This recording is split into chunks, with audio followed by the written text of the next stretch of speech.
And we are live on air. What's going on, everybody? It's the week before San Diego Comic-Con. I am your host, Rob Banks, and this is Red Cup Live, the Red Cup review. Yay! We got Baz with us tonight. Hello, my fellow Americans. Yep. Say what's up. I don't know what the hell we're going to do for August 1st because this whole thing is going away, but we'll figure it out before then. I got a couple of weeks off from work, so I got mad time on my hands. Kyle, say what's up. Hey, guys. Well, thanks for having me back. Looking forward to talking all the nerd stuff. That's right. We got a metric ton of shit to cover tonight. We're going to be covering our reactions to Spider-Man Far From Home. We are going to be talking about San Diego Comic-Con exclusives. We're going to be looking at Sideshow, Hot Toys, 1/6 scale stuff. We're going to be looking at some Cryptozoic stuff, some stuff from Super 7, and everything in between, and whatever else comes up between then. All right, everybody. Hey, taking a look at the chat room. Rob Just a Fan is back with us. Hey, all Baz. What's up, man? James Belk. Hey, what's up, everybody? And Belk's a winner. Baggy, what's going on? I think that's how you say your name. I know who the kid is. I just don't want to say who he is. But hey, what's up? He might be in a car ride going home right now, or who knows? Maybe he made it home already. He was out today with the fam. And the Film Cave is with us. What's going on, bro? How are you? Okay, so let's get to it. Ladies and gentlemen, first and foremost, does anybody have anything they picked up this week that they would like to show off first? Oh, all right. Well, all right, let's go. Baz can go first. I got to go grab mine real quick. All right, okay. Baz, I'm putting you on. You are on, Baz. Show us what you got. Okay, just so you guys know, GameStop until tomorrow, they got a buy one, get one half off action figure deal going down. So yesterday I went on a little friggin' spending spree. I got the new Toy Wiz. It's actually it harkens back to Toy Wiz action figures. The retro X Factor Cyclops with optic blast. Bang, coming right at you. I love friggin' cool. Cyclops. He's awesome. Great figure. Also, I got the old school styled Marvel Legends Loki. Oh, nice. Looking like he came out of a Jack Kirby comic right here. So he's pretty damn fucking awesome. That's nice. He's now keeping with the Thor. He's got the double elbows, right? Yeah, they do. Both of them. So keeping with the Thor motif, we got the 2-pack with the what's his name? Is that what's his name? The Grandmaster, right? Yeah, and Korg. And we got, which this looks fantastic. We got Scourge and Hela. Scourge, man, he looks friggin' exactly like Carl Urban, man. He looks friggin' great. He comes with the two rifles and everything. So yeah, he's awesome. Those are my two pickups. It's very rare that you're able to get like almost like a whole cast from a friggin' movie. In action figure form. Rob Just a Fan says, "Is that when Cyclops became a douche? When did all that happen in the comics?" On the cover of X Factor #1, he actually had a blue and a yellow outfit, and the X was yellow. They've never released an action figure in that form, and then I believe by like a couple of issues later, it turned to white. So it was the same outfit, just with the white X instead. And I don't know. I mean, Cyclops was a douche basically once Jean died, and then he was cool. When X Factor reformed, he was fucking cool. Cyclops is my man, bro. Don't talk shit. Just kidding. Yeah, Kyle, I'm putting Kyle on blast now. Kyle, show us what you got, guys. Well, literally like 5 minutes before the show started, I went to GameStop for something else, and I got just one action figure, and I didn't realize there was a buy one get one free. So whatever. Don't really feel like showing off. Baz's is better anyways. But the stuff that I got, a little out of the ordinary. This guy on the Mezco 112 forum on Facebook makes headstands for like spare head sculpts, specifically for like the Joker. So I picked up this little headstand that shows off the alternate Joker head sculpts. And there's a head there that this is the pick one that doesn't belong. What's going on there? This is a custom that I ordered from another guy a long time ago, and I just haven't gotten the time to paint it. But yeah, that's Jack right there. Oh, looks great. So once I paint it, I'll be able to put him on that body and whatever. But this is just 3D printed plastic. It's pretty nice. as far as like, you know, like I think it was like $20, totally worth it just to show off these awesome head sculpts. And so like this is the one from Clown Prince of Crime, and then I have the deluxe Joker as well. So you're able to just pop them off pretty easy, right? They're like, yeah, it's just a little thing right there. And there's these little green pegs.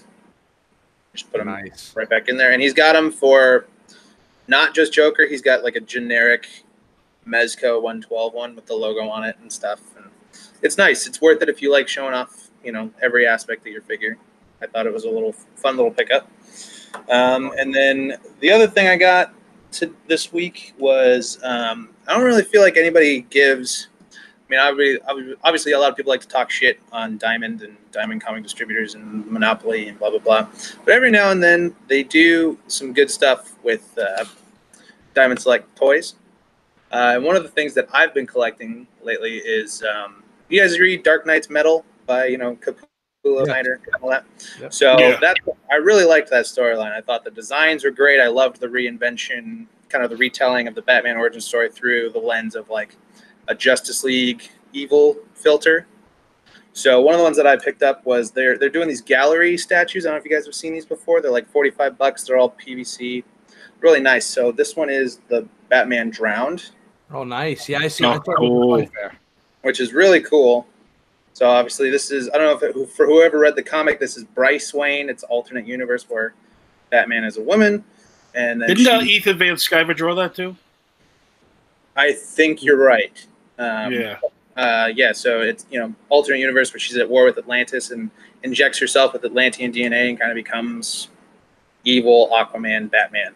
But the best part, I think, is this base, which is like all translucent, air sprayed PVC, and tentacles look really nice. And, you know, if you really wanted to, you could probably rig a light up in here and then just have it really kind of glow and pop. So I really like it. And for $45, like, this is a pretty solid piece. And no one else is really making Dark Knight Metal stuff except for, of course, DC Collectibles. But I don't know.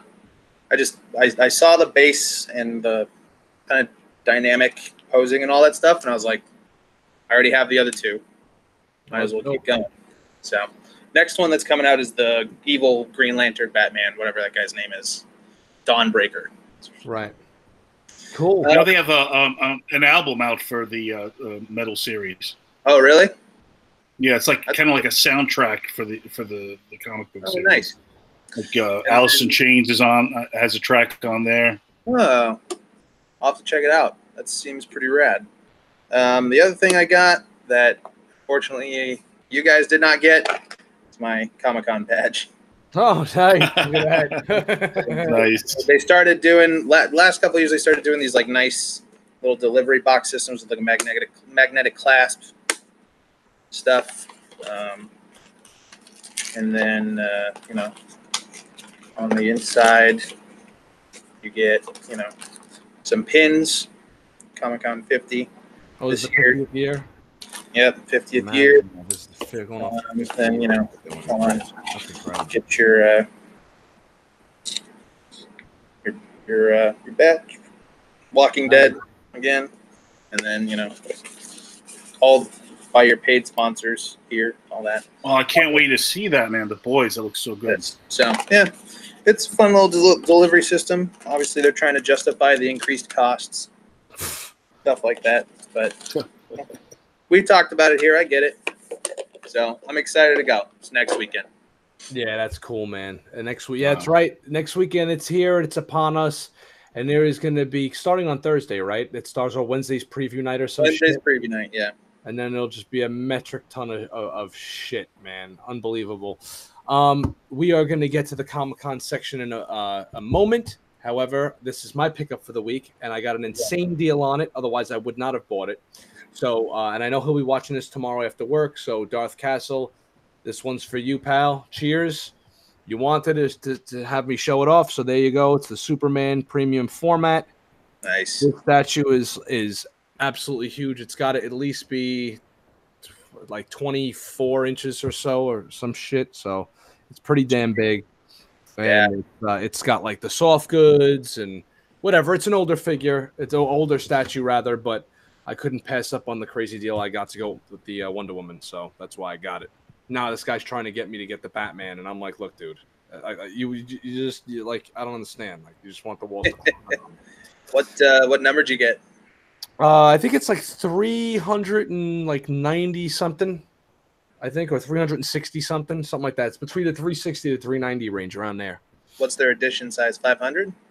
No, it's way more, man. This is like 3,000. It's like way up there. Yeah.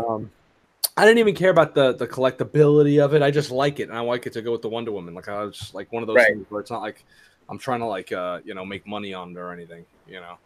I was just asking for my own research purposes. Yeah, I just like this shit. So I picked that up this week. So that was pretty cool. All right, let's go start taking a look at fucking toys here. All right, let's see. Screen share. All right, Robert, just a fan, asked if anyone could just show up at SDCC and buy a ticket and get in. I only go to get the collectibles. No, you gotta like I got my badge for this like in November. You gotta you have to have a member ID. You gotta get in this lottery system. It's like a whole spiel, a whole deal. So. Yeah, exactly. It's like it's a fucking pain. It's an even bigger. It's easier just crossing the border illegally. All right, so let's see. Okay, check it out. This is really fucking cool. What? Show this off. What's up, Baz?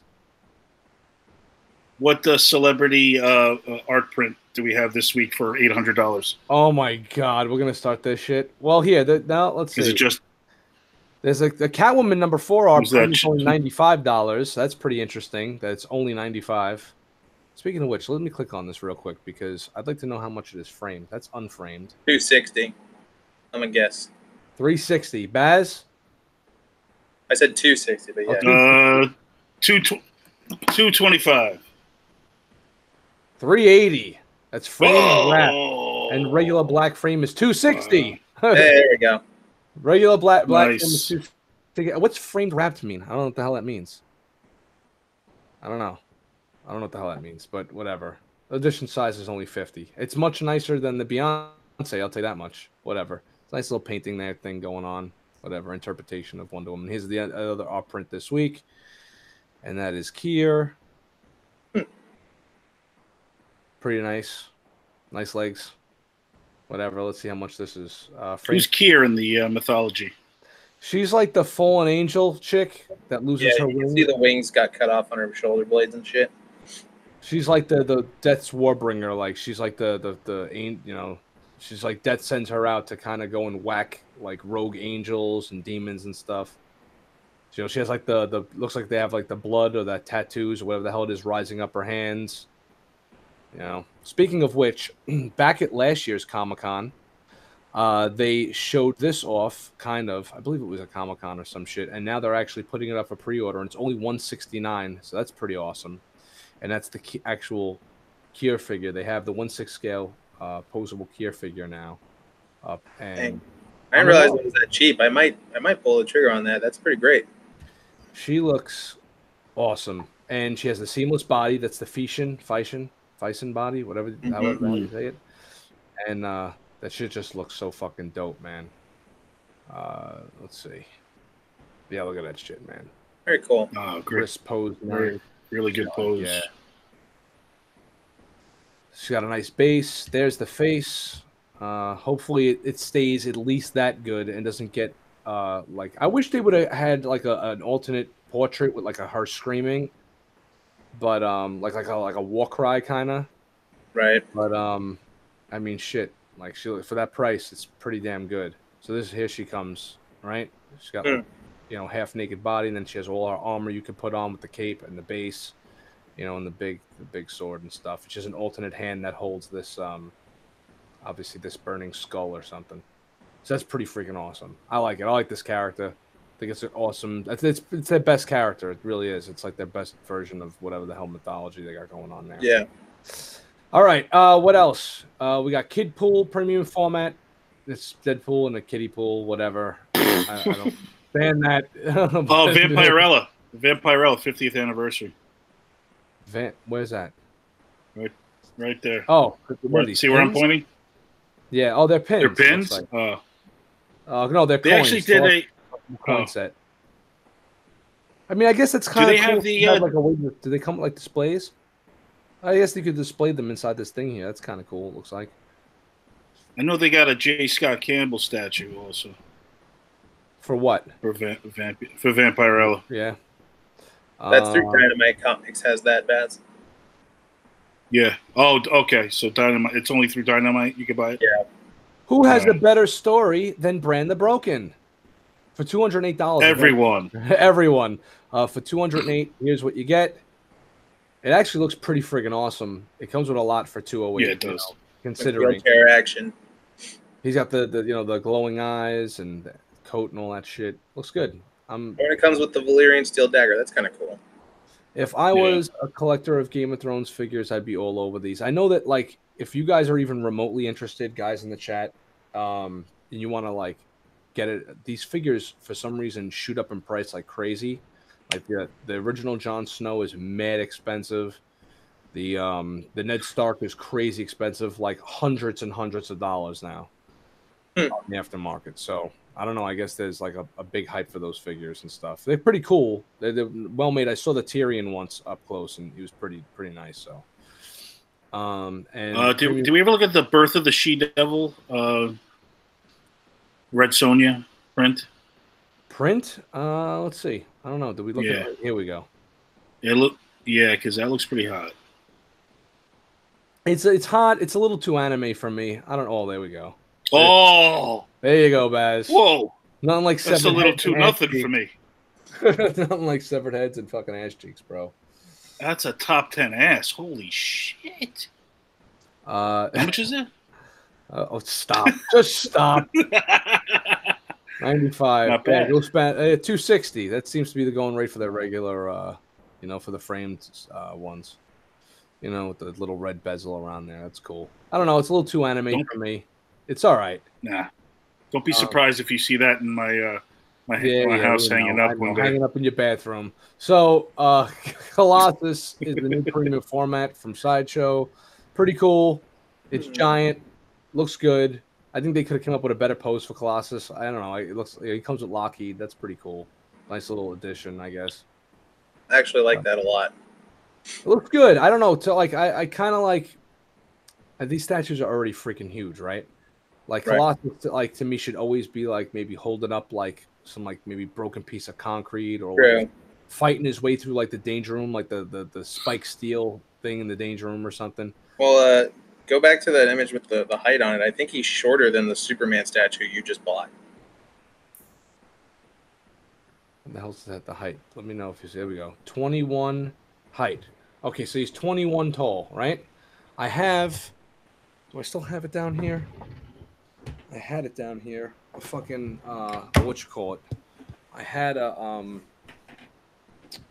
measuring tape. Let's see if I can find it. I was just eyeballing it before. No, I don't have the measuring tape down here anymore. The thing has got to be like, it's got to be at least 12 and 12, man. It's like, unless my eyes are off. I mean, it's either the same size or it's a little bit smaller than the Superman. Superman's also propped up on like a giant piece of what you call it, like the Fortress of Solitude, though. So. Yeah, the ice or whatever. All right, that's pretty much it, except with the exception of the Comic-Con reveals. Let's see, you might get another love of those classic Star Trek figures. Yes, they re-released. I don't know why I'm not seeing them up here because they were up. They were up for sale somewhere. I thought they were up for sale on here. QMX re-released their Star Trek figures that were like going for like $700 on the aftermarket, and now they're being re-released. Then you could like repurchase them. Let me see if I could even bring these fucking things up. All this shit. Let's see. START.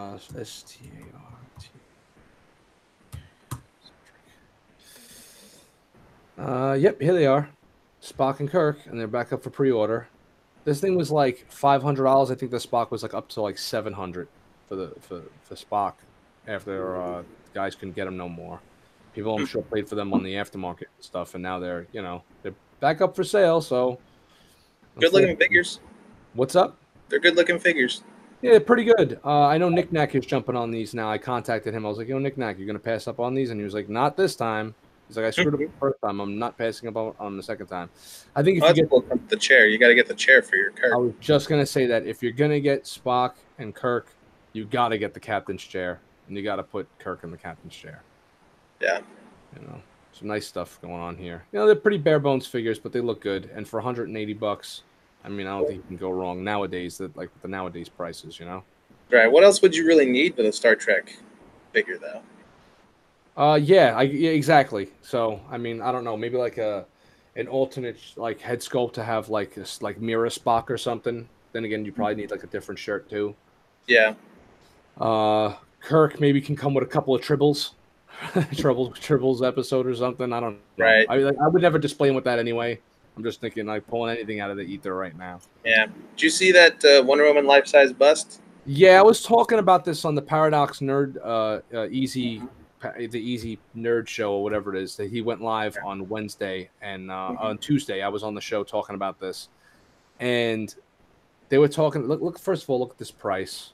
Yeah. It's really nice. It's like that's got to be like horsehair. They said it has like medical grade silicone, like that's made out of. So it's like feels like real flesh. Basically, it's like a sex doll of Gal Gadot. Oh, wow. Like, and I don't know. Like, I mean, it looks just like her.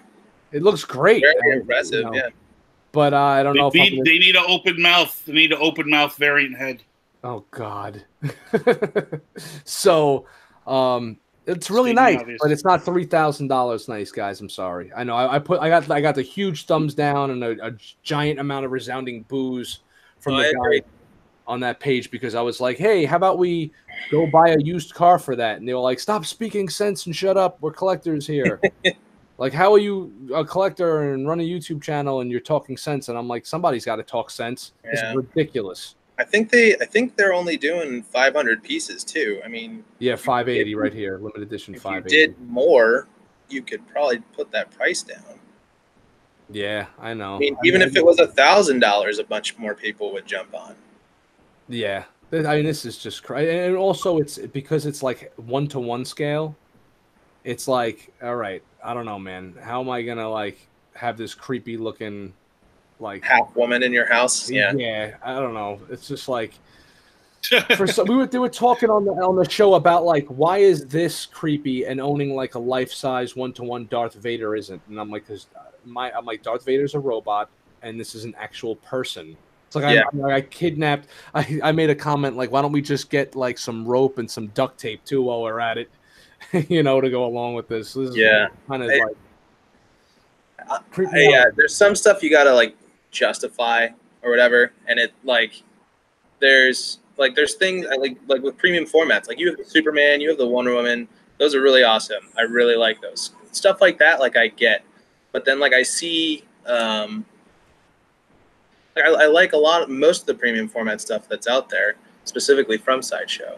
But like, I see some of it, I'm like, how would I justify that? Like, Superman, Batman, whatever, that's fine. They're superheroes. But if you get a Zatanna one, how do you explain to people who come visit your house, like, oh, this is, you know, Zatanna, Zatara, daughter of whatever, when most people are just going to say like, oh, cool, he has like a magical hooker statue in his house. Yeah, there you go.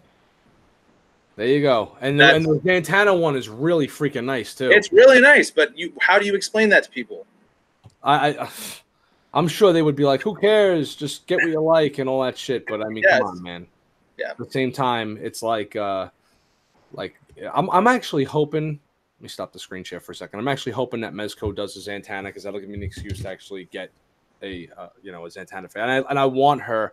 A lot of people want her in her George Perez outfit with the blue and the white, but I want stripper outfit, magician stripper, with the fishnets and the top hat. That's my Zatanna, with the fishtails and stuff. That's the one I would want. And they're the perfect company to have like those. They do like those variants and shit. Jeff Moore says they all sold out in less than 3 hours. Yeah, there you go. So 580 people have this shit sold out like that. The new 52 version of Zatanna's outfit is like a mix of the George Perez 80s version and the the more traditional magician's assistant's outfit. Oh, they did like an updated out. What is it for the new 52 or something? Yeah. Let's see. Upcoming stuff. Not now shipping. What's his face? Because Rob Just a Fan says there's like some new like upcoming stuff as opposed to I don't know where the hell it was, because he had mentioned specifically the premium format Joker.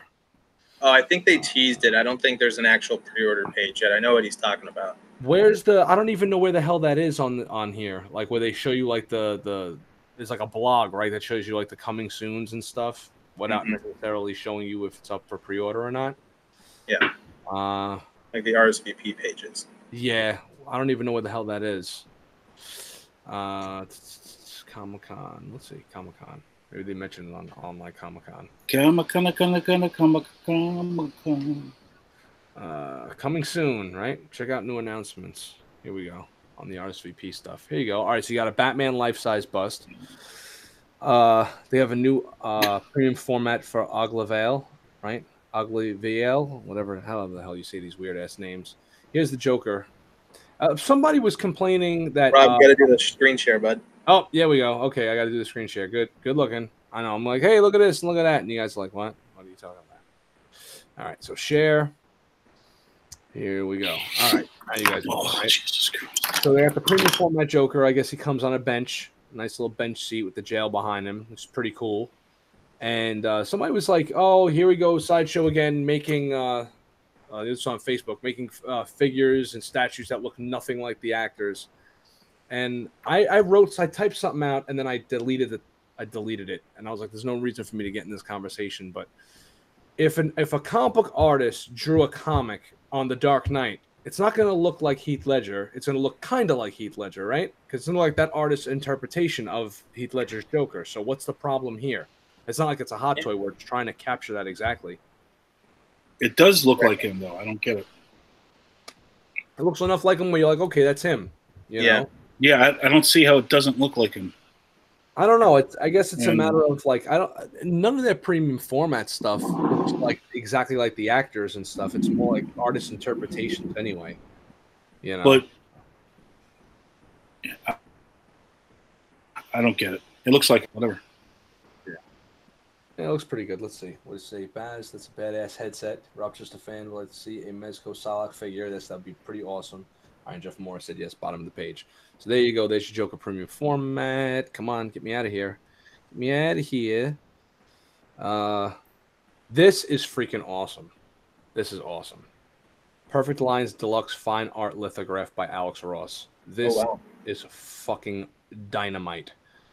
You gave me that poster one time. What? You gave me that poster one time. You had that poster and you just gave it to me. Really? Yeah. Damn. Okay. That's pretty. I mean, this is freaking awesome, though. I really like this. I have this this Alex Ross Secret Wars Glyceon canvas signed by him and Stanley as an artist proof, and it cost me a ridiculous amount of money. Like about 7 or 8 years ago, I got it. And I'm not much of a... What happened? They're called G Clays, bud. What? Okay, there you go, G Clays. And I thought they were Glyces, whatever, G Clays. That's what I thought too, Glyces. So, and I'm not. I mean, it looks cool. It's it's Marvel. Again, I'm more of a DC guy. This is awesome. Like, there's Antenna. This is pretty cool, but there's one I like even more that has the JSA and the JLA running, and Superman's carrying the American flag, like leading the charge, kind of. And it's Superman, Batman, and Wonder Woman in the foreground with all the JSA and JLA around them. That one I kind of like a little bit more than this, but this is really awesome. Like, this would look really good. My whole basement's going to wind up turning into like the Alex Ross cave soon. I don't like the orange in the back. I don't really like the orange. I don't think it blends well with the heroes. It's too bright, you think? I don't know what it is. Yeah, maybe. For the heroes, like if it was maybe a little bit darker, maybe the heroes would pop off more. Yeah. Alrighty. Too orangey. I dig that Mexican Wolverine design. That's freaking cool. Let's see this here. by Urban Aztec. He Yeah, actually, the guy actually lives out here near me. I don't even, how big is this thing supposed to be? They did a live stream. I think it's like big-ish. Okay, so this is probably gonna be pretty expensive. They did that. They did Iron Man and Wolverine. The Wolverine is pretty cool looking. Nice colorful thing they got going on there. All right, another Iron Man maquette. They got the Gambit premium format, whatever. That's cool. The Wolverine line looks pretty sweet. The what? The Wolverine bust right next to it. Yeah, this is actually not even that big. It's he's a tiny guy, so it's like size, right? No, there it is with the hand, right in the hand. Oh, wow. Yeah, it's pretty small. I mean, it's awesome. It looks just like, I mean, it's really friggin' good actually, but it's definitely, the price will probably be pretty good price point if it's coming in at that size. Yeah, I don't know how I feel about the hair sculpt on the arms. Sort of looks like a burn victim to me. Yeah, a John Byrne victim. All right, I'm gonna sign off now, guys. Okay, bye. The show's over. We're not gonna do better than that. I'm too punny for you. That's right. Yo, check out the Deja Thoris, bro. Yeah, man. That's what I'm saying. Grayson saw this and went, "Whoa, Dad!" He went straight into puberty once he saw. Yeah, this is crazy. She looks great. This is from John Carpenter of Mars, right? John Carter, yeah. John Carpenter. So I would watch a John Carpenter of Mars movie in a heartbeat. Oh, yeah, that'd be awesome. She looks good. A lot of people are complaining about her face, the change in her face. They're like, the original face sculpt was better. This looks like Ming the Merciless. I don't get it. They're calling her Ming the Merciless looking. I think she looks... Is the eyebrow? She looks hot as hell, bro. Come on. She looks like the girl that played her in the movie a little bit too, with like the pointy eyebrows and shit. That's the girl I thought should have played Wonder Woman, had she been younger at least. Yeah. But, what's that actress's name? Can't remember. Oh, I don't know. What is her? I'll look it up. Yeah, look it up. She's like ridiculously hot. She was in Wolverine Origins also. Yes. Oh, she's the one who plays. Scylla. Yeah. So that was pretty cool. Yeah, it looks dope. I'm not a fan of this premium format. Flash Scarecrow. Lynn Collins is her name. Lynn Collins. Yeah. Is that God, she's so hot. Lynn Collins. Premium format Scarecrow. Pretty cool. Speaking of which, I'm going to be mentioning Scarecrow when we start talking about the Spider-Man movie, because there's a sequence in that movie that is very Scarecrow-esque, and I want to get your opinion on it, even though I know Baz didn't see it, but I know our other buddy did. I know Kyle saw it. Oh, I'm a sucker for 66 anything Batman. So. Oh, it's by Olivia. She's really good. Yeah, didn't she do the something sweet at the shop where they're sipping the ice cream all together? Mm-hmm. And she did the fight for Catwoman and the Wonder Woman and the Harley Quinn. I really like the relationship that they're forming with her and Sideshow. Yeah, it's nice. She does nice stuff, man. I am definitely a fan there. All right, enough Sideshow. I think that's pretty much everything that you're going to see on display at Comic-Con, most likely. I'm sure there's going to be some deals. Oh, bam. Okay, Cryptozoic. This is their big release for Comic-Con. So to quote myself, it's like the Bombshells, only with a modern, edgier twist. And our buddy Kyle over here had something to do with this. Kyle, you want to talk about? Yes. Long time ago in a galaxy far, far away, I ran product development for Cryptozoic. I have since moved on. But I still love all those guys. They make awesome stuff, and I'm very excited to have this one finally coming out. I worked really hard on this one. The original design is by a guy named Pedro Estudio, who does all of the design work for the Bombshells, and the sculpt work is by a guy named Anders Ehrenborg, who did all of the sculpt work for the 7-inch Bombshell type stuff. My role was working with Pedro and working with Anders to change the sculpt and make the sculpt the best that it can be. Kind of just art direct him through the process step by step. It's a very common thing. So we went through probably 4 or 5 rounds of revisions for the sculpt that you see, and we showed it off, or Cryptozoic showed it off at Toy Fair 2 years ago now, and people really liked it. And then it was all grayed out, and then they showed it at WonderCon, and it's kind of an interesting story of just sort of public perception, because they showed it off, and people, and it was a painted prototype with alternate hands or alternate swords and stuff, and people hated it. They did not like the face sculpt at all. They said it looked like Nicolas Cage, and oh my gosh, where's the Adam's apple? Blah blah blah.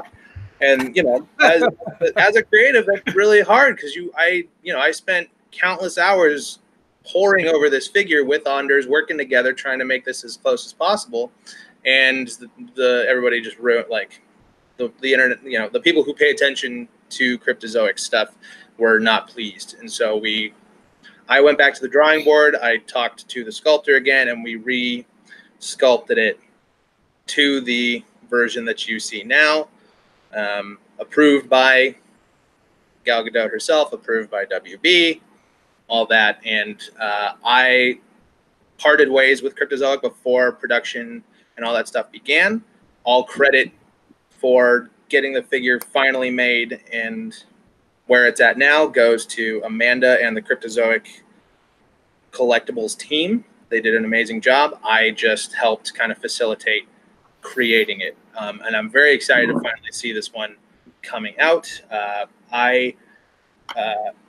Really, there's a lot of stylized Gal Gadot figures out there, and I personally was never really pleased with how they wound up looking. And my girlfriend actually is a very huge Gal Gadot fan. She was never really into superheroes or comic books or anything like that. And then she saw that movie and, fell in love, just kind of like we all did. And so this is, more or less like when I was working with Anders and helping facilitate this figure and doing design work and stuff, I really was like, let's make the figure that I always wanted to see. Let's make the figure that my girlfriend would want on her shelf, as like somebody who's new and has an immense respect for Gal Gadot as an actress and that Wonder Woman movie in general. Oh, that's a fucking damn metric ton of information, man. Sorry, yeah. That's great. No, it's fucking juicy. That's what you're here for, it's bro. Juicy, like right. Gal Gadot. Right. Actually, would man, if you could make this happen, bro, a friggin' Nicolas Cage version of Superman. What do you think?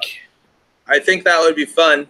I think it would be a nightmare to get approved. Yeah, it's never getting approved. Yeah, figured that. You'd have to get like an independent sculptor to do something like that. Yeah, that's a custom at that point. Yeah. Right. Yeah, I'm really pleased with how it turned out. The paint job looks awesome. I didn't actually get to do any of the stuff like the noir version that's shown there. It looks amazing. So great work great work, Amanda and Crypto. It looks fantastic. Makes me really proud that I worked on it. The style looks like a little less cartoony than the previous stuff that I've seen. Was that on purpose? It was on purpose, because the idea was like, all right, this is kind of the flagship, like we're going into, well, maybe not flagship, sorry. There was a Linda Carter figure that Crypto had produced before. So this is sort of the sequel to that, whereas the Linda Carter figure was a very faithful yet cartoony adaptation of Linda Carter's portrayal of Wonder Woman. The next iteration of that is, okay, now we do the modern Wonder Woman, and you still have to have all of the same notes that makes it that modern Wonder Woman that people recognize, while also still keeping it stylized. And for me, the biggest part was like that costume is like such a practical. I mean, there's nothing really practical about fighting in a skirt or whatever, but like, the way that they tried to redesign it and make it look like kind of Greek armor and like almost like a gladiator type outfit with the boots and the straps and all that. We really wanted to kind of take that level of detail and translate it into the figure while also still maintaining that style. Yeah, I think you did a great job. That was a long-winded way to say yes to your question, Baz. Oh, awesome. Great answer. Rob Just a Fan asks, did you get to meet Gal Gadot? No, I wouldn't be talking to you guys if I had that kind of pull. Awesome. Yeah, I do. I do hope one day that somebody hands her one and she signs it, or she sees it and gets to hold it and takes a picture with it. That would be like, okay, cool, die happy, you know? Yeah, that's cool, man. Hell yeah.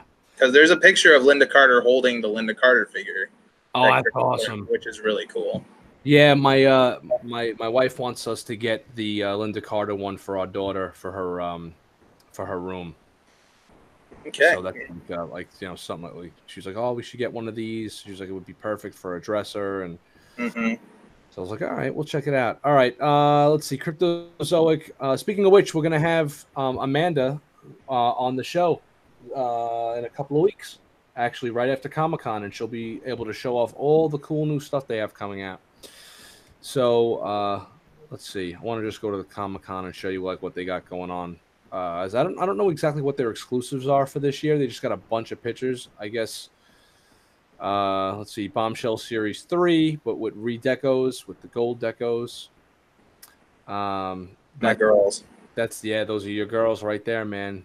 This is the home. I mean, they're all really good. The Mera that I just did the giveaway for, the classic Mera, that's the color that I like on that one, the classic one.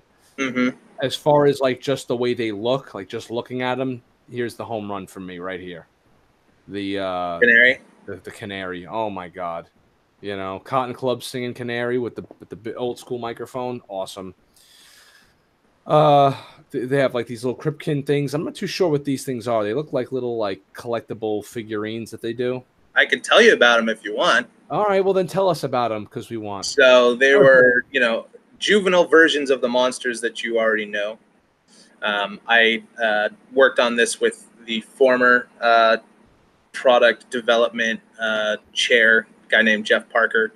He came up with the initial idea for Cryptkins, so cute little urban legend monsters. So the first series had, Mothman, Cthulhu, Jersey Devil, stuff like that. And then kind of got to go into the second round and kind of take that to the next level and include some mythology. So that's a unicorn. There's also a Cerberus one. There's a griffin. And right before I left and parted ways, Amanda and I worked up kind of what the variants would be, and the 4 Cryptkins of the Apocalypse with the 2 different horse versions we had was like probably our favorite idea that we ever got to work on together. So. And that's like the 4 horsemen, right? That's yeah. War, obviously. So the first one was Pestilence, and that came out at WonderCon. This second one is War, comes out San Diego. And then, if you know anything about the 4 horsemen mythology, you know that famine and death are coming eventually. Nice. It's freaking awesome. And they have these little bombshells. This, I guess this is like a variant for, a red version of Raven. It's pretty cute. Nice little cute one there. The little bombshell that I had was, what was that? The ice chick, Killer Frost. They're nice. Okay. Cute little things that you can put on your desk for work, Mm-hmm. They got this little tiki set. Nice.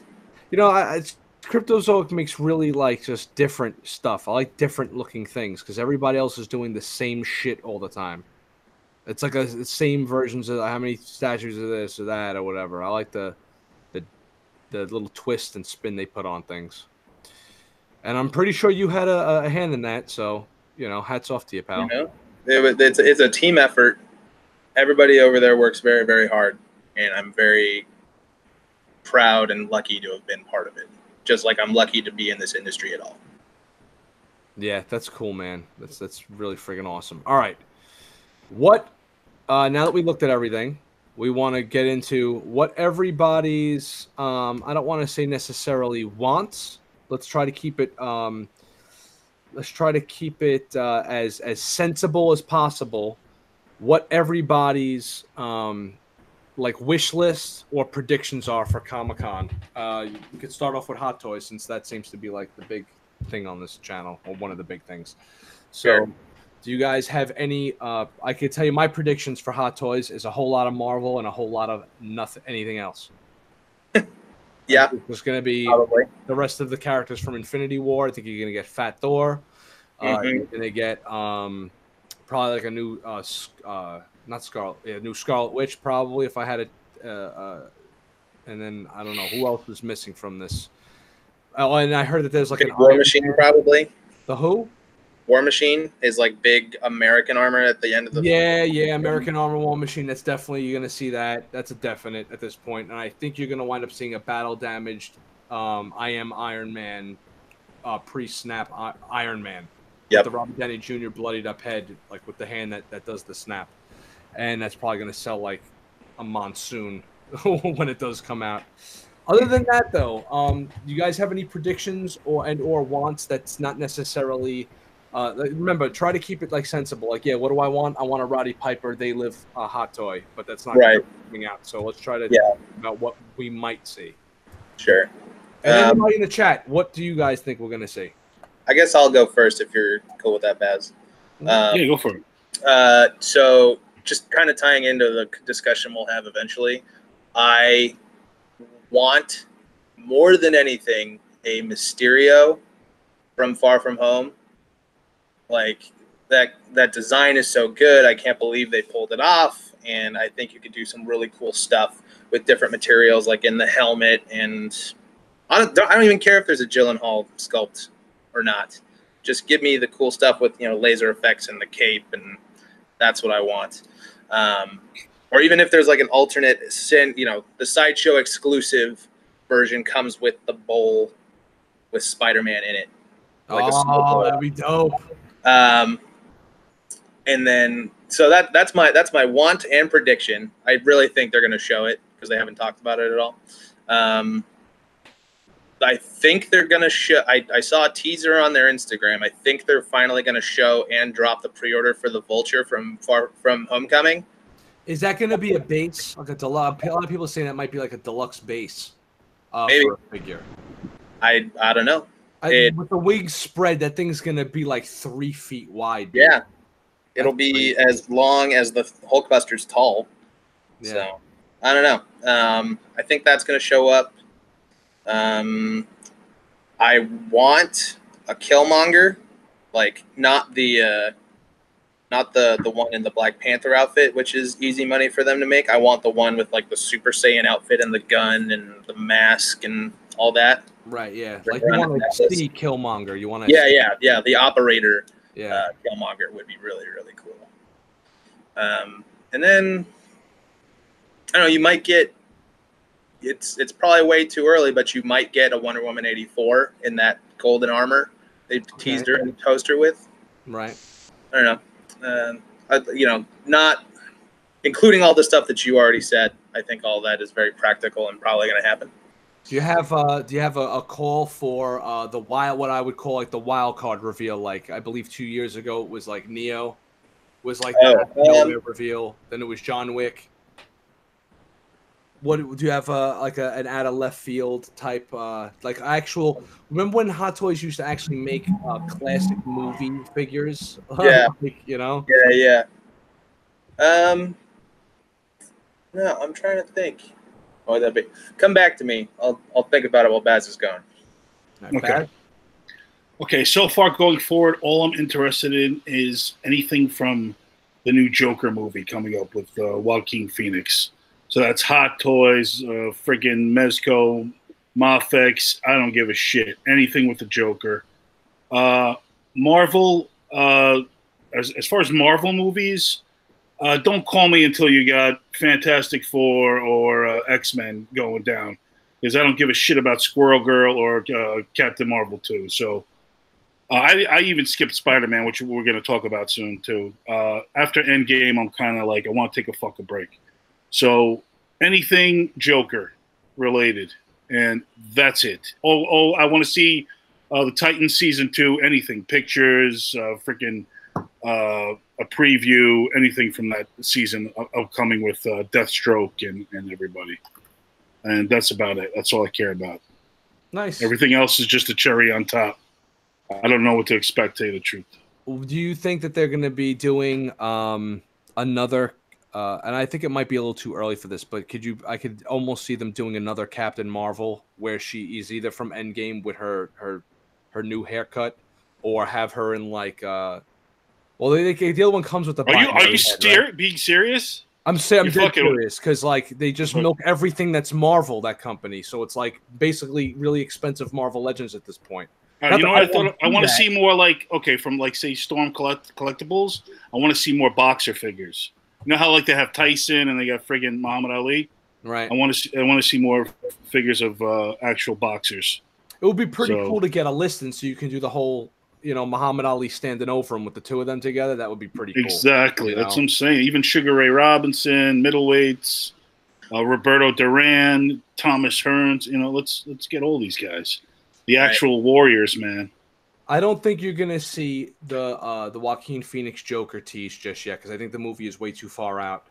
It's coming out in October. Yeah, but they're not gonna show it until like September or October. It'll be Hong Kong Toy Fair before you see that.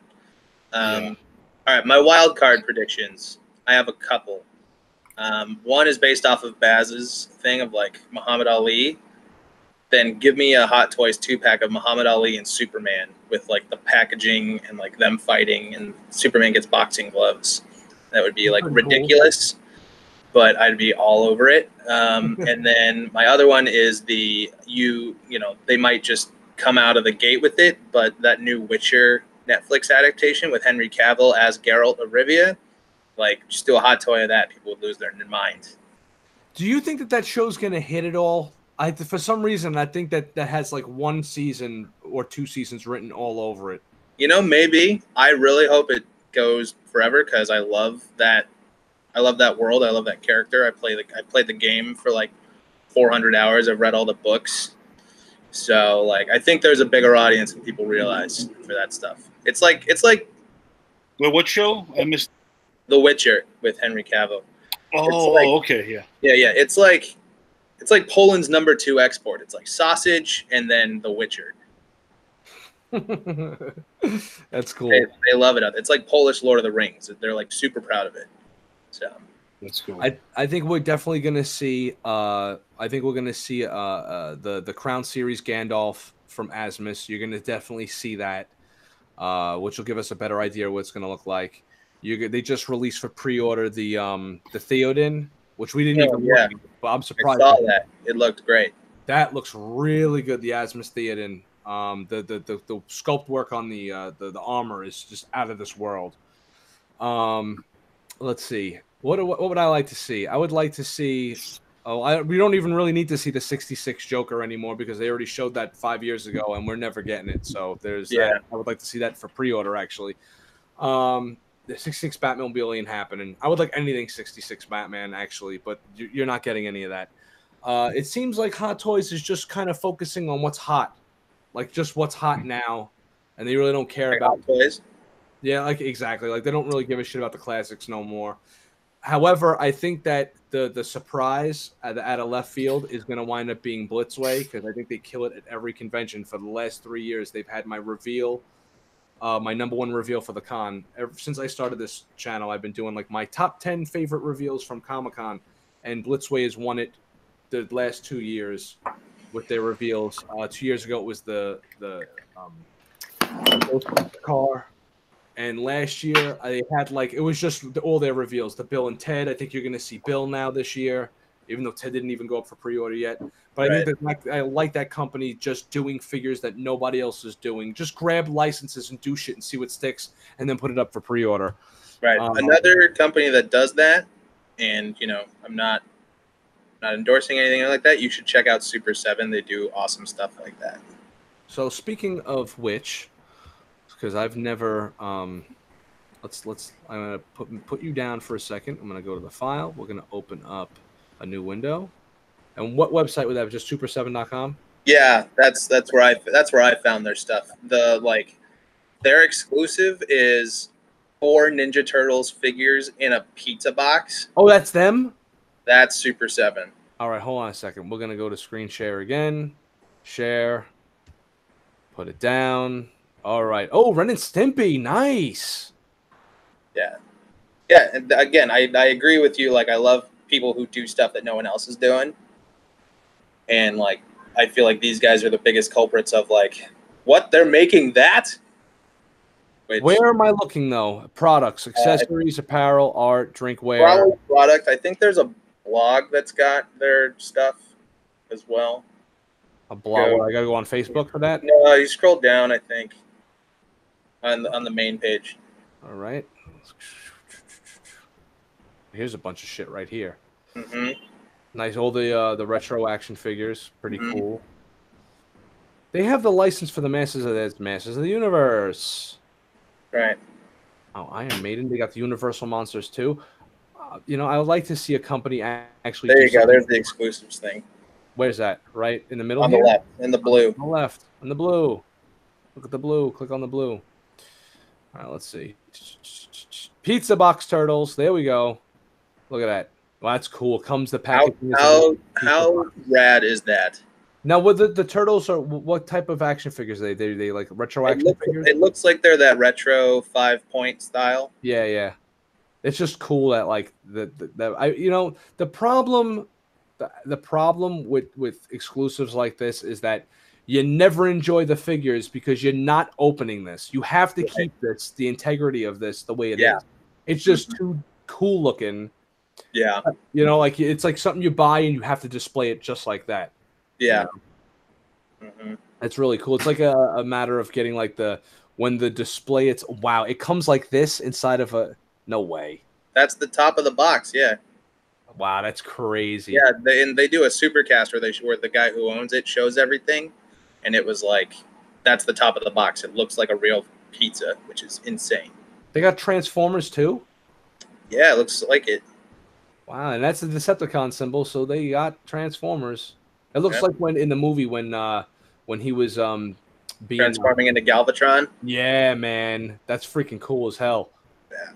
That's really awesome, man.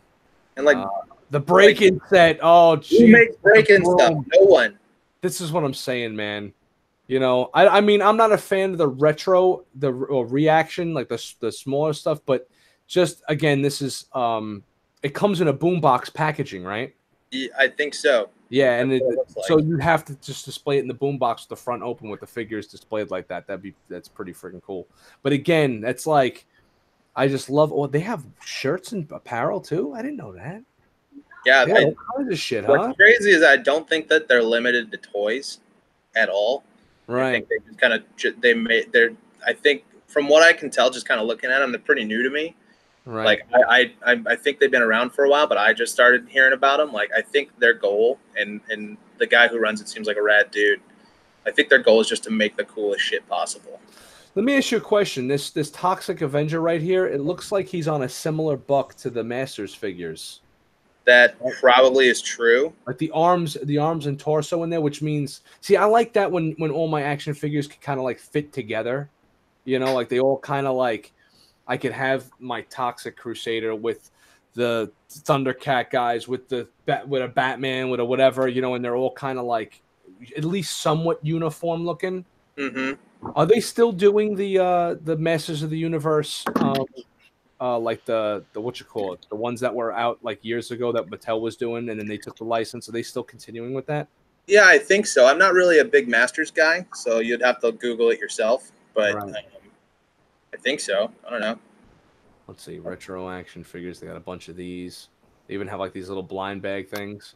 That seems to be the big thing. The big thing. Everyone loves doing like these little blind bags. Well, that's what's crazy is because there's an organization called the Toy Association, and it like everybody who makes toys is a member, and there's like these big like seminars and stuff like that. And every year they put out like a state of the industry kind of report and stuff. And every single year, blind outsells regular figures like 2 to 1 sometimes. That's crazy. Which is nuts.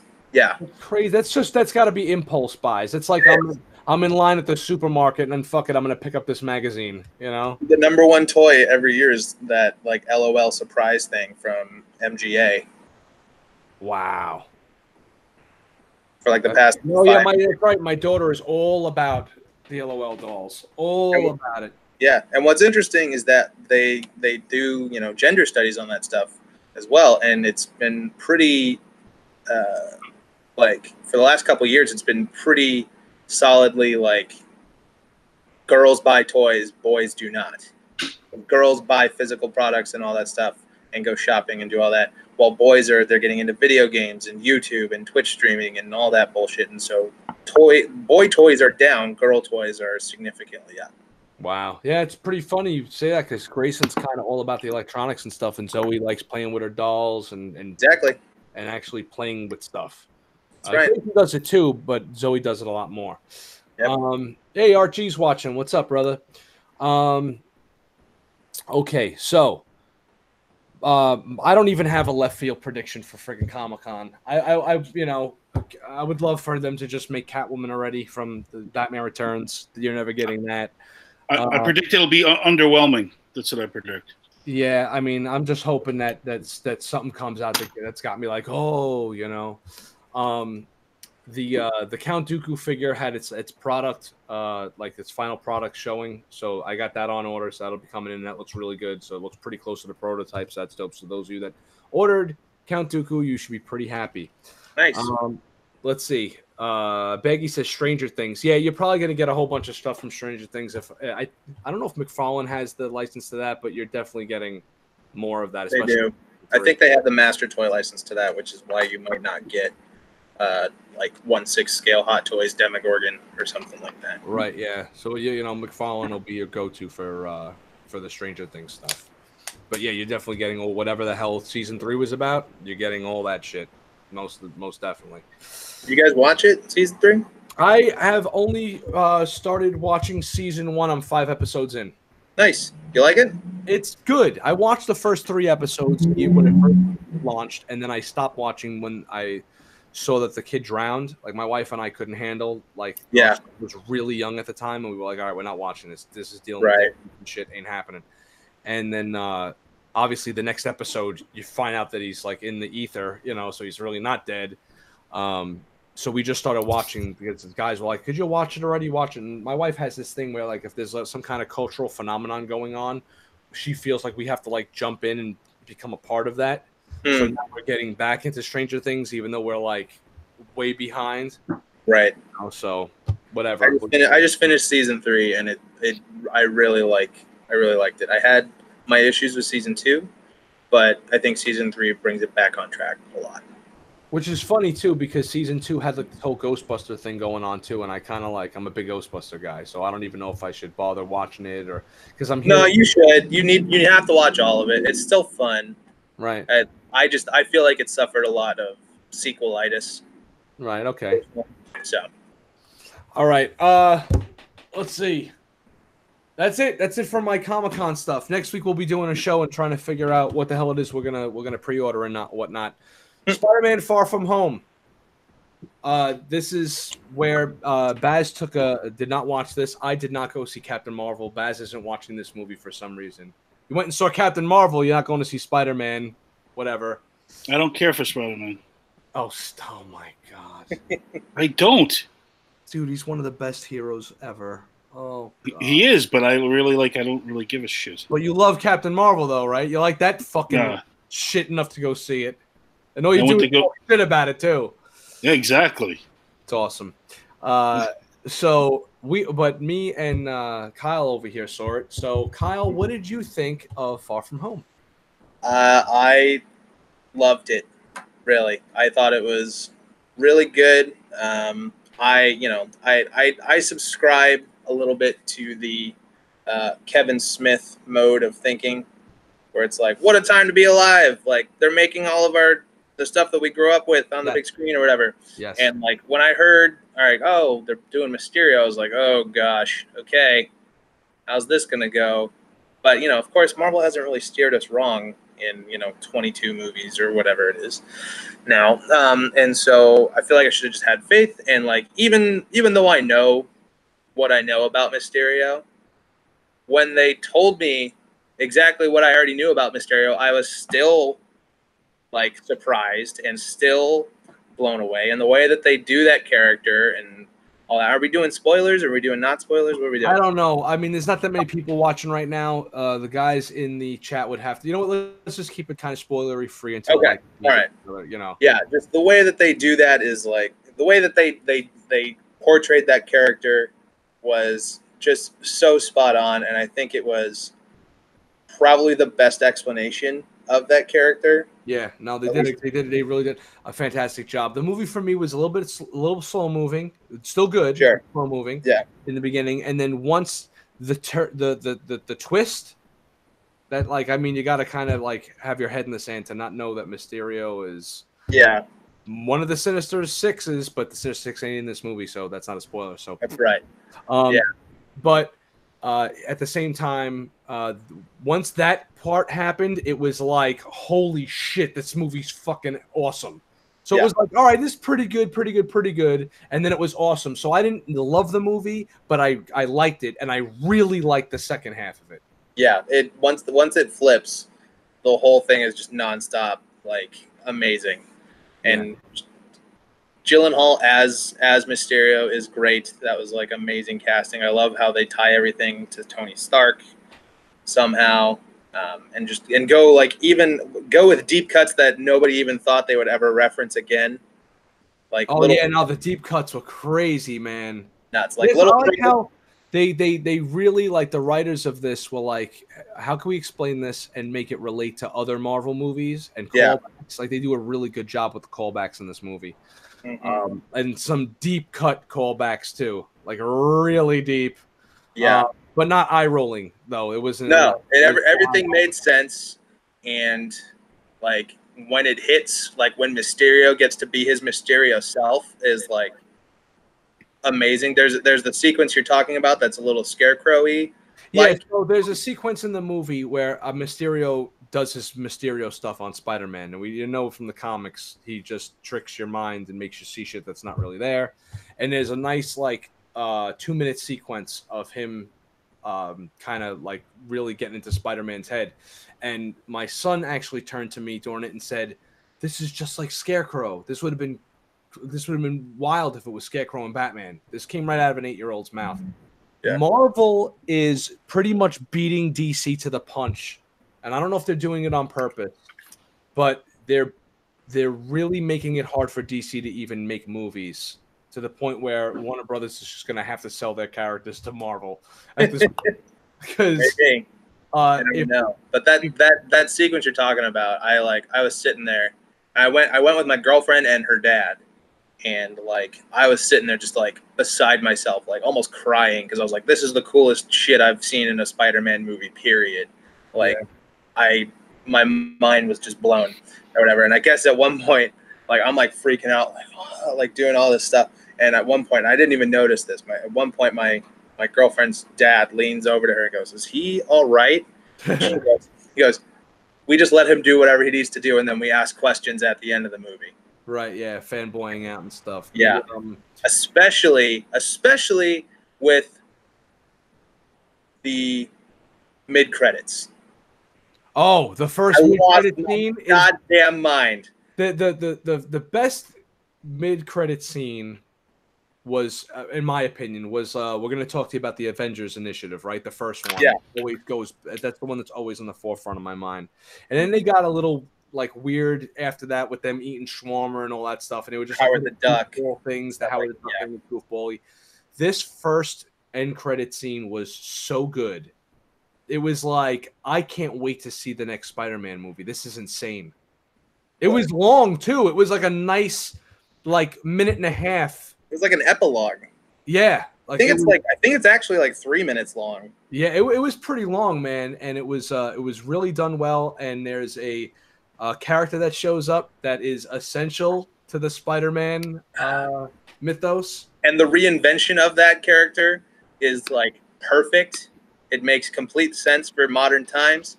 And honestly, I think that whole mid credits was like the whole movie is great. You know, slow in the beginning, but just amazing after the turn. But then and I was so happy. And then that mid credits scene happens, and I was like, oh, screw that movie. Yeah, I want this. What I wanted. Movie. Yeah, exactly. Okay, I liked Homecoming better because I like Michael Keaton. I actually watched Homecoming last night because I thought this might come up, and I think I agree as far as establishing Spider-Man in the universe and all that stuff, and Spider-Man being the most kid-like, absolutely. And Keaton is a great like villain, the Vulture. He's also like a dude from New York who picks up fucking garbage, so he's just you in a Spider-Man movie. But, yeah, I've loved Mysterio since the first comic I read with him, and so seeing him done right is like, you know. I'm gonna approach this from another angle. I think that the Vulture and Mysterio are like Spider-Man villains. They're cool. It's like oh, Mysterio's in this issue. This should be pretty cool. But it's not like, for me, Green Goblin, Venom, Kraven is another favorite of mine. I always liked the Lizard. But I was like, Vulture was always kind of whack. Old dude, bald head. He had a goofy ass looking costume. He was only cool in the Sinister Six, kind of like, to me. Yeah. And Mysterio was all right. One of the coolest things Mysterio did was in Old Man Logan when he. That's what I go to every time I think of Mysterio. Yeah.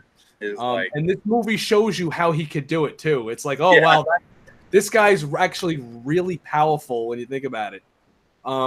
But the Marvel took the Vulture and Mysterio and turned them into top tier villains, man. Yeah. Like, top tier villains, man. Absolutely. Some of the best villains that Marvel's ever done. Yeah. I think I think it started with Hela in Thor Ragnarok.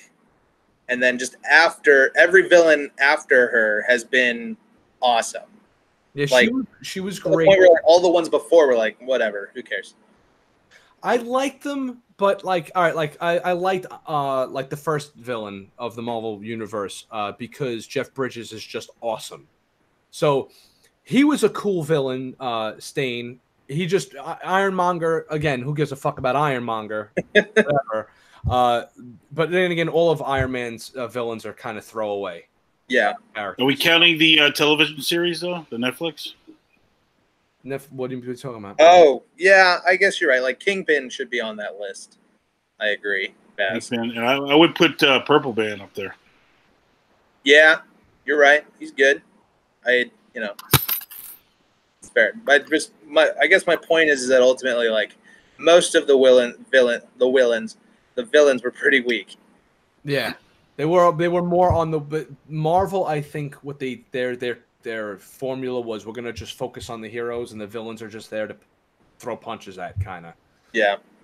But Mysterio, and I'm watching this movie, and Mysterio's like, all right, when is he gonna show up? And then he shows up about a quarter of the way through the movie, or a third of the way through the movie, and you're like, really? He's like just like gonna show up, and it's all right. It's Mysterio, and then him and Spider-Man like have like these one-to-one conversations.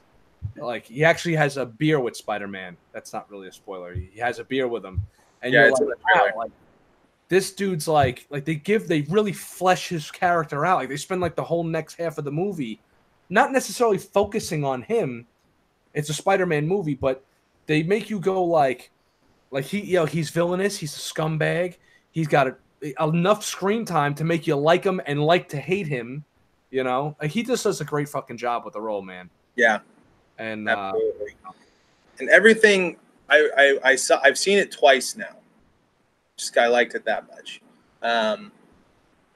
Watching it the first time, completely fooled, all that stuff. You know, even though I know what I know about Mysterio, but going back and watching it again, like, there's so much stuff that's just off or wrong about everything that has to do with Mysterio. But it's like subtle enough that if you're not looking for it, you won't catch it. Right. But there's, little things like, oh, you don't see him like whatever, take the bubble off or whatever, or you don't see him come into frame in certain parts because he's, you know, he's Mysterio, so he might not actually be there. Right, or right. things like that. And there's even like a couple times where like you see Mysterio in the background of a Peter scene. Ah, okay. Like when he first lands in Europe, you can see Mysterio like eyeballing him in like a hat and like glasses like from behind on like a cell phone. Oh shit. Yeah. Oh wow, I gotta have to see now. This is, here we go. Yeah. Like this is like rewatch like time now, you know. Exactly. That's really cool. One thing about these last two movies, this last movie he was in, and I had a conversation with Frankie Fearless, another guy that has been on the show way when we first started doing these live shows. I think he was on the second or third one, about this. And we are related. He is my brother, and we talk frequently about this type of stuff. And the first Spider-Man movie, Homecoming, he's in Queens a lot. He's not in Manhattan. He's not swinging from buildings. We already seen that in 3 other movies. Mm-hmm. And then he's in like Washington, D.C. doing his thing, right? He's in Baltimore or whatever for a little bit. So you see Spider-Man out of his element. And in this movie, he's in Italy, and he's in Prague, and he's all over Europe. This is like, you know, the European vacation starring Spider-Man. And the extra credit scene, you finally see this Spider-Man swinging downtown. And I was like, oh my God, do I miss this? It's like New York and Spider-Man go hand in hand. It's like seeing him swinging from the skyscrapers is like, it's like peanut butter and jelly, man, you know? Yeah. I was like, it felt good. Oh my God, do I want to see this? I went and played the game today. I haven't played the game in mad long. I went back and played the PS4 game, some of the downloadable stuff I hadn't gotten to. Yeah. Like, oh my God, do I miss Spider-Man in the city? Like Just being right. You know. That was, you know, say what you will about some of the Raimi stuff. That was like the one thing that they did right, was just like all of that, like almost like comic book pornography of just him, like minutes upon minutes of him just swinging through the city with the fanfare sweeps and stuff. And you're like, oh shit, this is like cool. This is the stuff I never thought I'd see on a screen this big. Yeah, hell yeah, man. The only thing that irks me a little bit about this version of Spider-Man, I like this version of Spider-Man himself better than any of the other ones. He's my favorite Spider-Man. I like the outfit the best. I like the actor the best. I think he's great in the outfit. He mixes the best parts of the quirkiness of like maybe Tobey was a better Peter Parker, or like a better classic 1960s version of Peter Parker. But this kid has the quippiness of the I hated the Amazing Spider-Man movies, but he did quip well in the outfit. Yeah. But this kid quips just as good, if not better. And so he's got like a good blend. But I was talking to Baz about this. I don't want to go too much into this because I don't want to like go into the whole SJW stuff. But I liked in the Raimi movies the world more. I like the world that he was around. I like the idea that Betty Brant had her old school haircut. Like I was talking to my brother today about it. He was like, it almost seemed like it was the early 1960s, but modern. Yeah, like it had a goofiness and an innocentness to it, of old school comic bookiness to it, but it was still modern. Yeah. So I like that world more, but I like the Spider-Man more. Well, it's certainly much more 1960s because, you know, in those Raimi movies, fucking newspapers are still relevant. Yeah. Even in 2003 when those were getting made, like they weren't relevant, but he still works at a newspaper somehow. Yeah. So yeah, I think this new kid is awesome. Tom Holland is great. He's definitely my favorite version of Spider-Man. And I don't know how you feel about this, but for me, it was a big deal because it was the first Spider-Man that sounds like he's actually from New York. Yeah. Yeah. You know, like, and you know, I realize that you guys actually talk like that because you're actually from there. Yeah. But to me, it's like, oh yeah, of course Spider-Man would be like, you guys aren't the real Avengers. Fucking bridge, you know, stuff like that. So I always thought that was a nice touch that no one thought of before.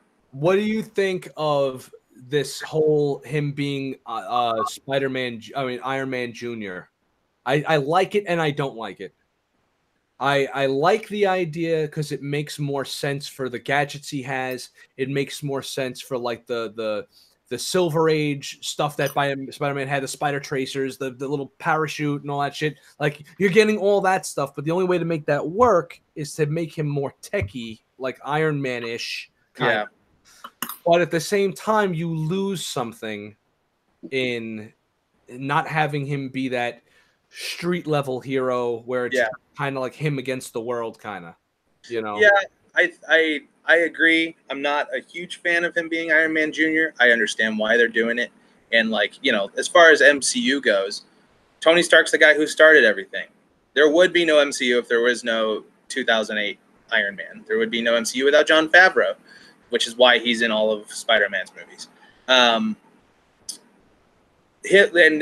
obviously, up until MCU 2008, like, when you see the word Marvel, you see the Marvel logo, who's the first hero you think of? Spider-Man. He's like the Super Mario to Nintendo as Spider-Man is to Marvel. So, you know, and then MCU shows up and Iron Man is the glue that holds the universe together. So having this, I think ultimately it won't matter as much.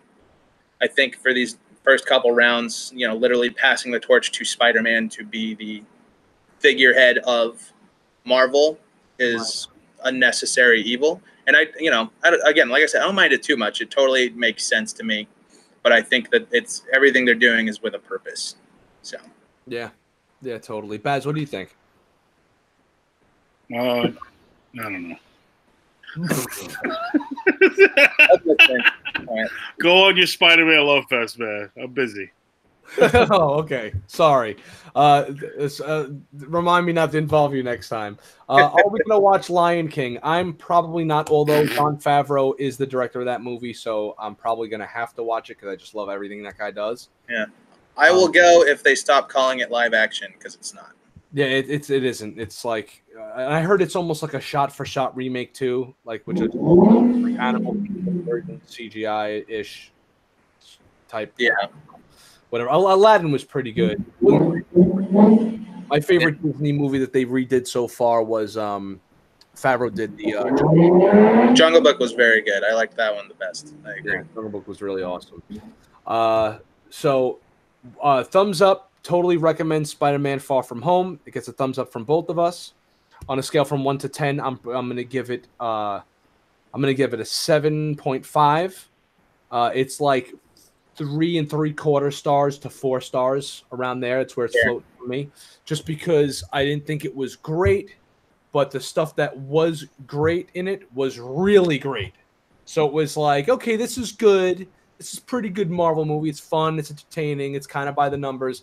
And then the dial gets turned up to 11 and it becomes fantastic. So so that's why it falls down. It's like if the beginning, I don't even mean for action reasons. It just kind of felt like paint by the numbers a little bit in the beginning of the movie.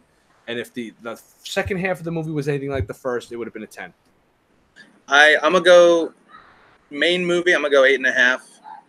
Post credits, I'm going to go 11 out of 10. Oh my God. That was the best post credit fucking stuff ever. Jesus Christ. It was so good. It was so good, man. I was like, me and Gray looked at each other like, that's it. We didn't have words. It was just like jaw on the floor, wide eyed. It was really dope. So I totally suggest people go and check that out. That's right. Yeah, Marvel's really struggling. Everybody, they need your money to keep the lights on. Yeah, right. Really. Go and get it off a torrent site if you're not going to go see. I'm just a fan sword. He said probably a 7 or an 8, just like we're saying, and then post the 10. Yeah, it was. Those post credits were just friggin' outrageous. Yep. And now I can't wait for the next one. What is the next Marvel movie? Speaking of which, there's no more this year, right? No, I don't think there's any more this year. I think we're all going to find that out at San Diego next weekend. Yeah, I gotta be honest. I'm not really interested in, like Shang-Chi. You know, like that's not a character that I'm really like even. He's been like now you guys are really digging in the crates for this Phase 4 shit. And they're saying that they're not going to do the Fantastic Four or the X-Men until like around Phase 5, which is kind of insane to me. Ridiculous. That's ridiculous. Yeah, That is pretty insane. I mean, all right, look, you got Black Panther 2, which the first one was good. I'm sure you can't wait for that shit, Kyle. Very excited. You got Doctor Strange too, man. I'm Doctor Strange 2. All right, I'm on board for Doctor Strange 2. If Ant-Man 3 falls in that category, I'm on board for that, but that ain't coming for a while either. Spider-Man 3 probably. Spider-Man, yeah, but we're talking. Yeah, see, we're already years. Yeah. I'm trying to figure out what's going to go on for next year. I guess we're going to get next year. I would guess is Black Widow. It's weird not knowing, right? Like we always knew what the next few movies were going to be, and now we're sitting here like twiddling our thumbs, going, "We don't have a friggin' clue what's coming next." You know? I think that's good, though. I think that's good. There needs to be a little bit of a break for this stuff, or just a little bit of like, let's get hungry for it. Let's not know, you know. Because we just had Endgame, man. Let it be some sort of finality to all these 10 years, like somewhat. Let's feel a little bit of absence for a while. Then this way we could build up our juices again for more of this. But Warner Brothers ain't bringing it, bro. Warner Brothers is we're gonna get the Joker, but Warner Brothers, as far as our mainstay heroes, just we gotta wait until next summer for Wonder Woman 84. Yeah, and Birds of Prey, isn't that next? Yeah, those are the next two, I think. And then the Robert Pattinson Batman, 2 years from now, I think.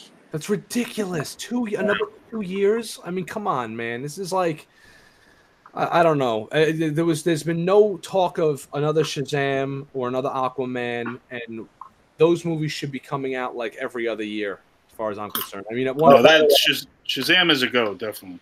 I know Shazam is my prediction for Hot Toys. I'm gonna guess you're gonna get a Shazam Hot Toy at San Diego. Yeah, that's right. Yeah, they already kind of teased it. Let's hope they actually go through. I know it was low hanging fruit, but take the safe bets, right? Yeah, there you go. Yeah, tells you, it's more than a 50-50 on that one. That's right.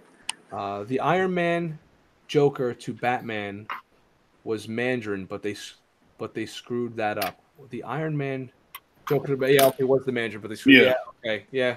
They kind of. I would have liked it if they just would have went with the Mandarin and not like the whole extreme. I never liked the extremist storyline personally. I thought they could have modernized Mandarin by making him like the 10 Rings of the Mandarin, actually being like a terrorist group and shit, and have it just be more like tech based with his rings and shit. Would have been cool. But they tried to go for the twist, Yeah. Sometimes that they try to be clever and it didn't work. Honestly, it was the first time they tried that twist thing.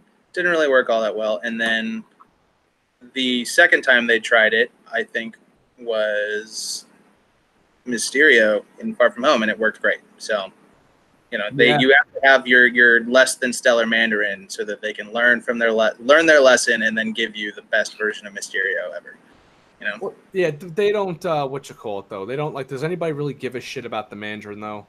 Like I mean, come on, hardcore Iron Man dudes do, I guess, and social justice activists who think it's racist do. Whatever, man. You could have evil villains be also like how awesome would it be if like Idris Elba was one of the villains in one of these movies or something, Like he's playing the villain in this Hobbs & Shaw movie and it looks dope. Just because he's fucking awesome. Yeah. Well, he was I want to see that. He was wasted in the MCU. Yeah, kind of, Give me like Idris Elba Blade or something. Well, you might get Wesley Snipes Blade. That might be coming. He come back, you think?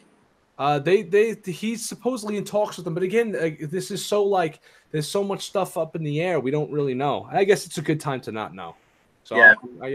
I'm looking forward to I know Rob just a fan isn't, but I'm looking forward as Baz is to this new Joker take. I love the Elseworld stuff.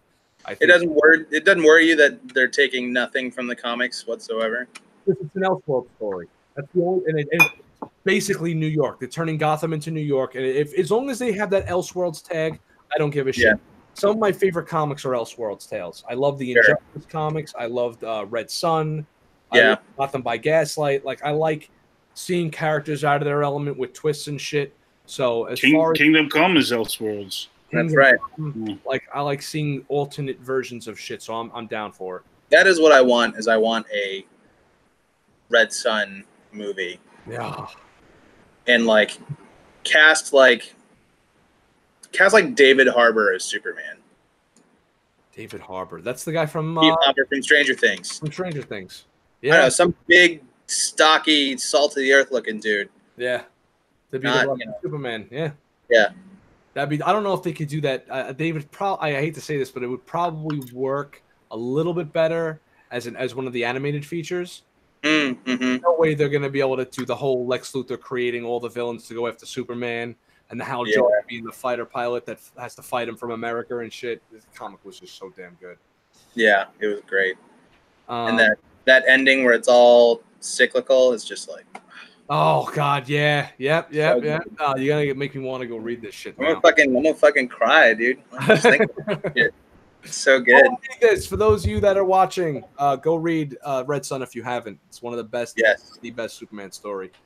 All right, before we close the show down, I just want to say, Rob just fan says, I want Kingdom Come Superman with an actor with a John Wayne look. Yes, as do we all.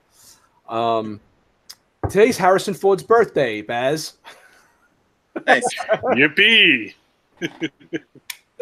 Happy birthday to everybody who has birthdays coming up. I'm trying to tell this guy that when there's an actor's birthday or a character's birthday, it gives us an excuse to talk about them in their movies and shit, right? Right. So, Harrison Ford, Han Solo or Indiana Jones? Pick one. Han Solo. Han Solo. Wow. You know, I was thinking about this today. And although I like Han Solo more, I think that Han Solo works because of the ensemble. So I'm going Indiana Jones because I like Indiana Jones stands more on his own. Mm. And he doesn't need the other characters to kind of play off of. He just stands out as Indy. But right. I mean, if you're doing that, then whatever his character's name in Blade Runner is more, because it's literally the movie is just him. Yeah, is it Deckard? Deckard, yeah, thank you, Rick Deckard. Did you guys see the second Blade Runner? I did. What'd you think? I think it was a Blade Runner movie, which means it was an hour too long and very slow. Yeah, it was. It was. But it was beautifully shot, really well done. That guy who's directing it clearly has a lot of reverence for the source material. Yeah. And because of that and how well done that was, I'm very excited for his Dune remake that comes out next year. Yeah, yeah. Rob Just a Fan writes, Harrison, mumble, mumble, mumble. Leave me alone. I'm 78 years old. Mumble, mumble. That's great. Best Han Solo movie. Empire. Yeah. Empire. Okay. Best Indiana Jones movie. The third one. Yeah, Crusade. Yeah, I liked when I was a kid. I always loved the Temple of Doom, but Crusade is really and it's funny because a lot of people like Blasphemy. It's the first one. It's Raiders. I really enjoyed him and Sean Connery in Crusade. Yeah. So good. Like that was best non-nerd Harrison Ford movie. What do you mean? Best non-nerd. Regarding Henry. Oh, fuck you. Who wrote that? That was J.J. Abrams' first Hollywood role that he wrote. Like a movie. No, so it is a nerd movie. I'm going to say, damn, I always forget the name of this movie because I always get it confused with Patriot Games. The movie with the president. Get off my plane. Oh, Air Force One. Air Force One. Really good.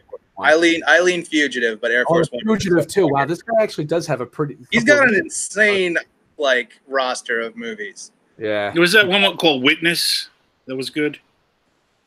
That was right around the time he did Regarding Henry, like right after that. I think. Yeah, right before that. Well, let's see. Let's look it up. Let's Google Harrison Ford. So Regarding Henry is like him going full retard, right? He gets shot in the head. He gets shot in the head and he becomes like a simpleton and he's all lovable and shit. Like before that, he was like this big asshole. Yeah. That's right. It's a good movie. Is it? So it just shows you need to get shot in the head to become a nice person. Harrison Ford movies. Oh my God. Let's see. All right. Air Force One, Witness. Okay. American Graffiti. Yeah, that was his first movie. Indiana Jones 5 comes out in 2 years. He'll be 80. Ugh. Gonna wheel him out. What Lies Beneath? I did not know my lawn. Now. Clear and Present Danger was pretty good.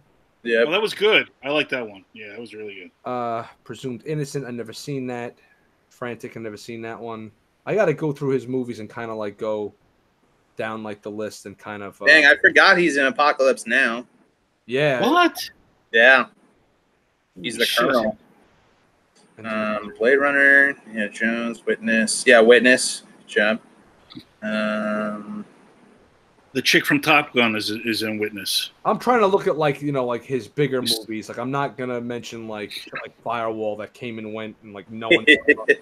Yeah. He's got a movie that takes place in an office with Sigourney Weaver and some other chick. You know what? He was actually pretty solid in 42, the Jackie Robinson movie. I really like that. 2013. That was pretty recent too. Yeah, and it's got Chadwick Boseman and Black Panther in it. Oh, nice. Jackie, which is pretty good. So. I'm going with a Star Wars holiday special. Non-nerd. What's the one where is Witness the one where he's Amish? No, the Witness is Amish. Yeah, the Witness. That's what I said. Yeah. I gotta dig into the crates for this guy. I have this fantasy that I don't get divorced and I retire from sanitation and I'm able to get a part-time job just helping the paychecks that come in, for being retired. Yeah. And I could actually pick actors or directors and kind of just like go through their catalog with the wife because my wife's into stuff like that too. Yeah. We just do like, okay, we're going to do Harrison Ford this month. And every night we're just going to watch a Harrison Ford movie and kind of like, that's cool. Go through all the actors and stuff. Because there's a bunch of shit I haven't seen. There's a mad shit she hasn't seen that I've seen that she needs to see. But we were kind of doing that recently with Michael Keaton. Like we went back and watched Pacific Heights. I mean, we've seen Beetlejuice 100 friggin' times. And there was another Wait, movie. did you see that movie with Henry Winkler yet? What movie? With Keaton and Henry Winkler, Fonzie. Night Shift? Yes. No, I haven't seen it. I've been hearing nothing. I've been hearing you have to see this. Night Shift is terrible and good at the same time. That's awesome. If you like Keaton though, you should watch Johnny Dangerously. Oh no, I've seen that. Come on, man. What? I've seen that once. Once. Only once. That's all you can watch it. Yeah. Well, we did do a lot of Keaton. So like a few years ago, like right before my son was born, we did the Dream Team. We did we didn't do Gung Ho. I think that was when we missed. And I was like, I've seen that. So I was like, you got to see that too. To the wife. Obviously, Yo, the Dream Team is him just having a bunch of you want to get nuts moments. Yeah, awesome. Yeah? It's awesome. I love that scene. It's the most ridiculous scene that doesn't belong in a Batman movie, but it's just great. Yeah. That's all I got, guys. Happy birthday, Han Solo. Happy birthday! It's gonna be happy birthday tomorrow, the day after. Baz hates birthdays. Go to the official Red Cup review page on Facebook. Join there, and we'll wish you a happy birthday, and we'll tag Baz. That's right. Fuck your birthday. I can't wait for it to be your birthday on that Fuck page. my birthday. Were you like a Jehovah's Witness or something? Is that why you hate birthdays? Nah, it's just it becomes like a job.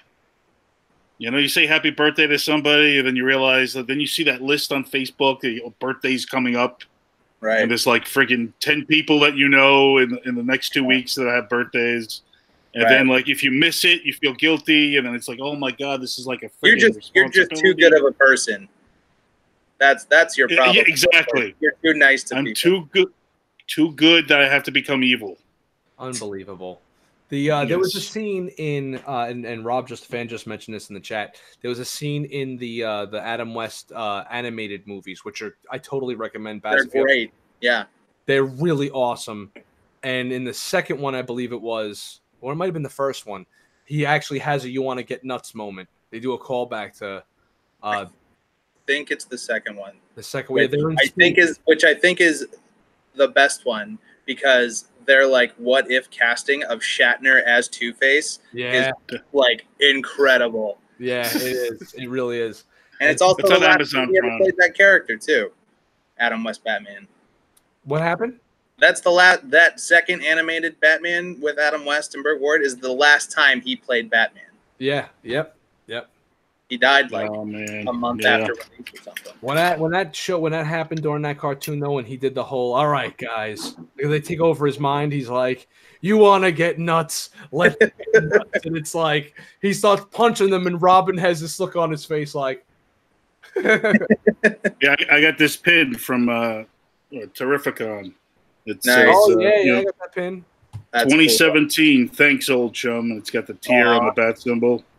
That's actually really cute. I like that. He was supposed to show up at the Terrificon in Connecticut, and he passed away maybe like a month and a half or 2 months before his appearance. And I was living down south when it happened. Southern California. I'm in Northern California now. But when it happened, the Los Angeles city government lit the bat signal on City Hall. Yeah, I remember that. Yeah, drove all the way to LA to see it in person.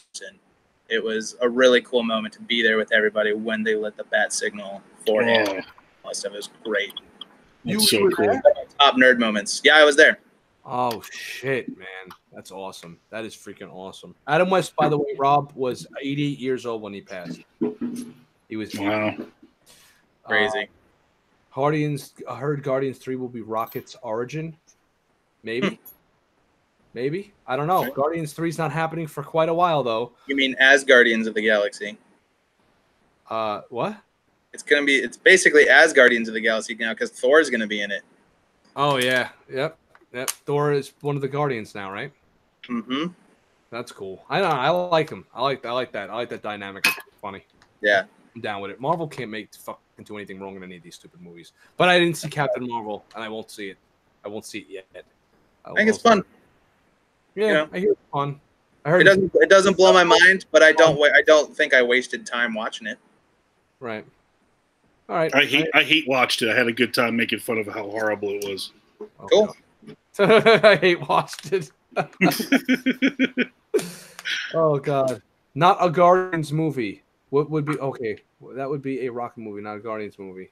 I'm down with it. Whatever. Yeah, I guess. You know, 6 in one hand, half a dozen in the other. Guys, anything else before we sign off? I have to get ready because I am going on vacation tomorrow. I'm going to Jersey, and I'm vacation. Oh, you're going to Wildwood? What?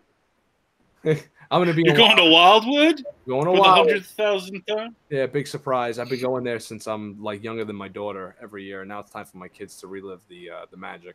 Cool. We're going in the morning. I'm waking up like 4 o'clock to get these guys on the road for 6 because I have a feeling I'm gonna have to shake the shit out of them to get them out of bed. So yeah, that's what I'm doing this week, and I might run into another YouTuber. There's rumor that another YouTuber is going to be in Wildwood at the same time, and we may go live together. So keep an eye out for a midweek spur of the moment stream. It ain't gonna be long. It'll only be like maybe 5 minutes long or so. Hold on a second. Who I am Carter says, "Get over it, fellas." What is that pertaining to? Yeah, I don't know what that's. I don't get over anything I don't want to get over. Fuck you. No, get over the what you call it, the Captain Marvel. That's probably whatever. Fuck you. That's a good way to have people come back and curse at them, you fucking moron. Exactly. Yeah, exactly. You're an asshole. All right. Get over it, Rob. I hate you. Hey man, I'll hit you up when I get. Oh, okay. There you go. The YouTuber, the surprise YouTuber just hit me up. So we will be doing a live from there. Check it out for midweek. Next week we're doing our Comic-Con. What did you like? What did you not like? Special. Hopefully Baz will be a little bit more chipper than he was this week. Okay. So, anyways, anything else? Anybody have anything else they want to say? Look out for? See? Hopes? Dreams? Nothing? Baz? I gotta take a shit. So you're a grumpy ass. See you next week. See you next week, guys. Dick. Goodbye. See you, guys. See you later, Kyle. See you, man. Kyle, all right, man. Thanks for joining me. Thanks for joining of course. me. Thanks to Happy everybody. to be here. You know, I'll see if I can jump back on, talk about Comic-Con after. Yeah, I'll try and post whatever I can into the group as I'm there and I see it. that'd be awesome. I'm working the show, so there's not a ton I can see. I'm strapped to the booth that is paying for me to be there. I know it's like the gift and the curse, right? Yeah, it's fun. It's gonna be a good time, and you know, it's been a cool transition. I've been going to San Diego Comic-Con since 2005, and I started working it in 2013, and like it's been an interesting road, a transition, you know. Right. Kyle, let me ask you a question. When you're at the booth, you're sitting at the booth, right? And people just hover over, they walk over, they look at your stuff, or whatever. Like, do you like look at them and like give them that fake fucking smile, like trying to draw them in? Or all right, good, thank you. Oh, I mean, look at his face. It's not very inviting. They don't want to talk to me as much as I probably don't want to talk to them, but I am pretty good at like finding something about whatever they're wearing, be like, oh, that's a rad shirt, or that's cool. Like, what'd you think of that movie? And it, you know, it's we're all there in the same spirit of stuff, so I can talk to anybody about anything because they're all nerds. We're all united in the fact that we love these things that we're here about. Yeah, that's cool. I never got a chance to ask you about this after the fact. When we had met at Toy Fair and you were working for crypto, and we were looking at those pumps. Whatever happened to the pumps? Are they still releasing those, or? I think they just made one series of them. I don't know what the plan is for if they're doing more or less or whatever, but the first series did okay. All right. So I thought it was kind of cool. I thought it was pretty inventive. Again, like a kind of like out of nowhere, left field thing. Yeah, that was all Jeff, the guy who I was talking about who invented Krypkins. That was his child was the pumps, and that was inspired by the ornaments you can get at Disneyland of the Disney princesses as shoes. We decided to just take it to the DC universe. Right. So I did all the coloration on all those, but he did the design work, which is really fun to say when I used to tell people about that when I was there. My favorite thing to say was like, yeah, you know, two big biker looking dudes like me made those shoes.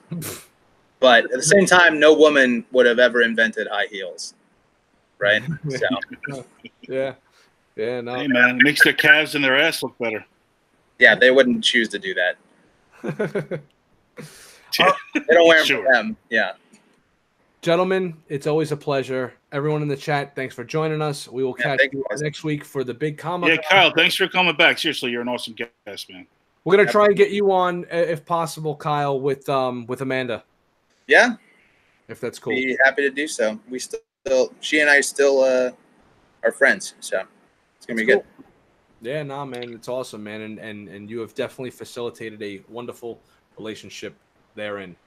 She would have never have known. She'd be like, "Oh shit, I can come on the show too," and I was like, "Yeah, it's great." And she said she spoke to you, so it was awesome. All right, guys, thank you very much, James. Congratulations on winning.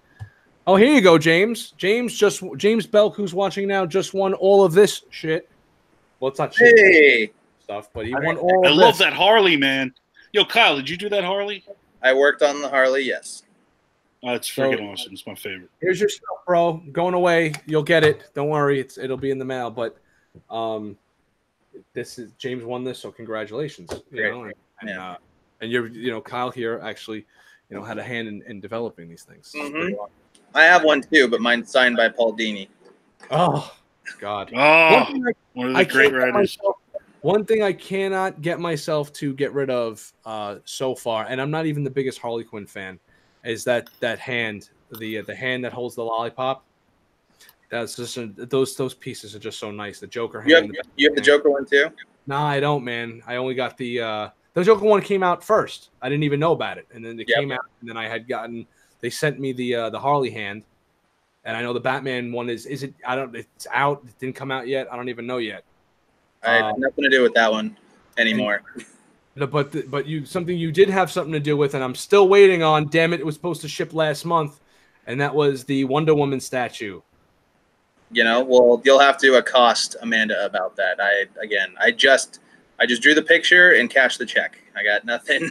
nothing else to do with it. Nah, but yeah, man, come on, you helped the whole inception design of the Venus de Milo on that though, man.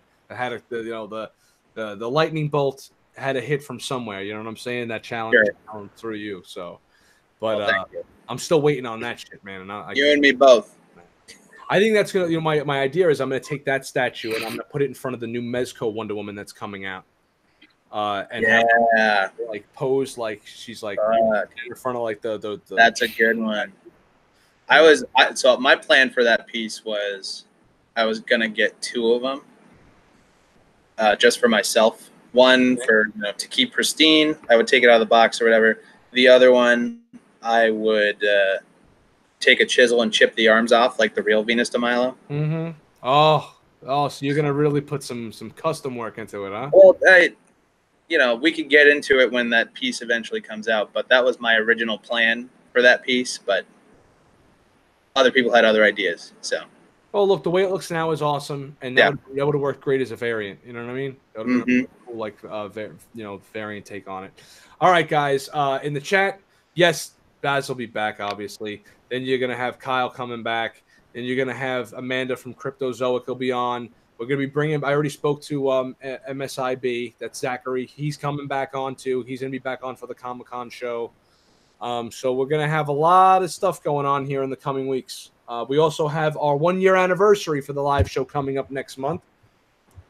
Very cool. Our hands are going to be full, man. So anyways, take care. Brush your hair.